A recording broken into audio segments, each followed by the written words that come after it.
এই দেখুন বন্ধুরা, কুমড়ো ফুল দিয়ে চিকেনের রেসিপি কেমন হয়েছে বলুন তো বন্ধুরা।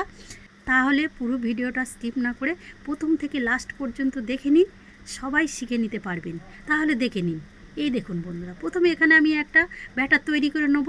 বেসনের মধ্যে অল্প করে লবণ আর হলুদ গুঁড়ো দিয়ে তার মধ্যে দিয়ে দেবো জল, দিয়ে আমি একটা মোটা না আর পাতলা না একটা ব্যাটার তৈরি করে নেব, ঠিক এই রকম ঘনত্বে। এই দেখুন বন্ধুরা, এটাকে অন্য সাইডে রেখে অন্যদিকে আমি চিকেন কিমা একটা তৈরি করে নিয়েছি। সিদ্ধ করে চিকেনটাকে পেস্ট করে নিয়েছি। এর মধ্যে দিয়ে দেবো একটা সিদ্ধ আলু, আর দিয়ে দেবো এখানে কাঁচা লঙ্কা বাটা 1 চামচ।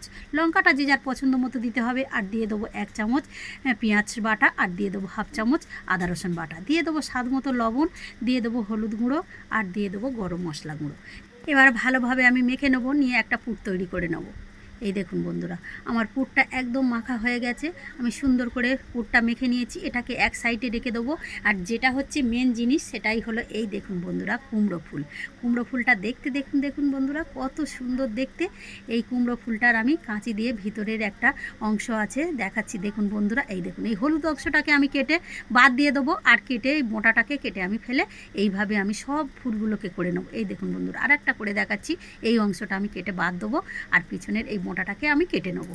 নিয়ে এইভাবে আমি সবগুলোকে এই দেখুন করে নিয়েছি।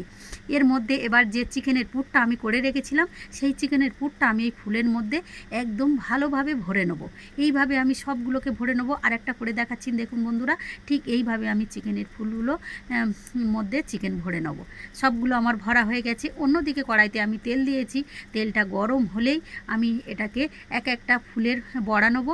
আর এখানে যে ব্যাটারটা আমি তৈরি করে রেখেছিলাম, বেসনের ব্যাটার, সেই ব্যাটারের মধ্যে ঠিক এইভাবে আমি ডুবিয়ে ডুবিয়ে তেলের মধ্যে ছেড়ে দেবো। এই দেখুন বন্ধুরা, কেমন করে আমি করছি। ঠিক এইভাবে ডুবিয়ে নিতে হবে বেসনের মধ্যে, আর তেলের মধ্যে ঠিক এইভাবে ছেড়ে দিতে হবে। এই দেখুন, সবগুলোকে আমি দিয়ে দিচ্ছি। এবার এগুলোকে আমি উল্টে পাল্টে লাল করে ভেজে নেবো। দেখতে কত সুন্দর হয়েছে দেখুন বন্ধুরা। আর এই শুধু ভাজাটাও খেতে ভীষণ সুন্দর লাগে। এই দেখুন বন্ধুরা, এইভাবে আমি সবগুলোকে লাল করে ভেজে নিয়েছি। এবার এগুলোকে আমি তুলে নেব। এগুলোকে আমি তুলে নিলাম একটা প্লেটের মধ্যে। এই দেখুন বন্ধুরা, এগুলো আমার হয়ে গেছে। আবার আমি আরও কিছু যেগুলো বাকি ছিল সেগুলোকে আবার ভেজে নেব। এইভাবে আমি সবগুলোকে ভেজে নেব। এগুলো ভাজা হয়ে গেছে, তুলে নিলাম। এই দেখুন বন্ধুরা, আমার সবগুলো কুমড়ো ফুল ভাজা হয়ে গেছে। এবার আমি কড়াইয়ের মধ্যে পরিমাণ মতো তেল দিয়েছি।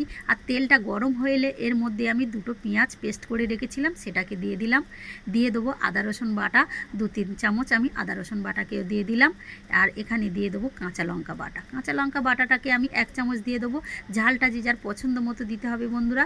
এবার একসাথে তেলের সাথে আমি ভালোভাবে একটু ভেজে নেবো মশলাটাকে। সুন্দরভাবে যখন আমি ভেজে নেওয়া হয়ে যাবে, এই দেখুন বন্ধুরা, মশলাটাকে আমি সুন্দর করে ভেজে নিয়েছি। ভাজার পর এর মধ্যে দিয়ে দেবো আমি স্বাদ মতো লবণ দেবো, আর চিনি দিয়ে দেবো লঙ্কা গুঁড়ো, দিয়ে দেবো হলুদ গুঁড়ো, দিয়ে দেবো গরম মশলা গুঁড়ো। একসাথে সব রকম মশলা দিয়ে দিলাম। আর দিয়ে দেবো এখানে আমি 2টো টমেটো পেস্ট করে রেখেছিলাম, সেই টমেটোটা দিয়ে দিলাম। আর টমেটো ধোয়ার জল সামান্য একটু দিয়ে আমি 5 মিনিট একটু রেখেছিলাম। তারপরে আমি এবার এটাকে কষাতে থাকবো। একটু 5 মিনিট এই মশলাটাকে রেখে দিলে বন্ধুরা একটা সুন্দর কালার আসে। এই দেখুন বন্ধুরা, এবার আমি ভালোভাবে কষিয়ে নেবো। সুন্দরভাবে যখন কষানো হয়ে যাবে, একটা তেল ছেড়ে দেবে, তখন এর মধ্যে আমি দিয়ে দেবো পরিমাণ মতো জল। জলটা দিয়ে আমি মশলার সাথে সুন্দর করে মিশিয়ে নেবো। আর জুসটা যখন ফুটে উঠবে, তখন এই চিকেন ভরা কুমড়ো ফুলগুলোকে আমি এক এক করে জুসের মধ্যে দিয়ে দিলাম। এই দেখুন বন্ধুরা, সবগুলো আমার জুসের মধ্যে এইভাবে আমি দিয়ে দেবো। দিয়ে ভালোভাবে নেড়ে চেড়ে এটাকে আমি কিছুক্ষণ ফোটাতে দেবো। কিছুক্ষণ ফোটার পর এর মধ্যে আমি দিয়ে দেবো ধনেপাতা কুচি, আর দিয়ে আমি 2 মিনিট ঢেকে রাখবো। 2 মিনিট পরে আমি ফিরে এলাম। এই দেখুন বন্ধুরা, একদম জুসটা আমার একদম অনেকটাই শুকনো হয়ে গেছে, আর একদম মাখো মাখো হয়ে গেছে। এই মাখো মাখো অবস্থায় এবার আমি নামিয়ে নেব। বন্ধুরা, আমার এই নতুন ধরনের চিকেনের রেসিপি যদি আপনাদের ভালো লেগে থাকে, তাহলে লাইক, শেয়ার, কমেন্ট ও সাবস্ক্রাইব করবেন। আর ফেসবুক থেকে দেখলে আমার পেজটাকে ফলো করে পাশে থাকবেন। আবার দেখা হবে পরের অন্য কোনো ভিডিওতে।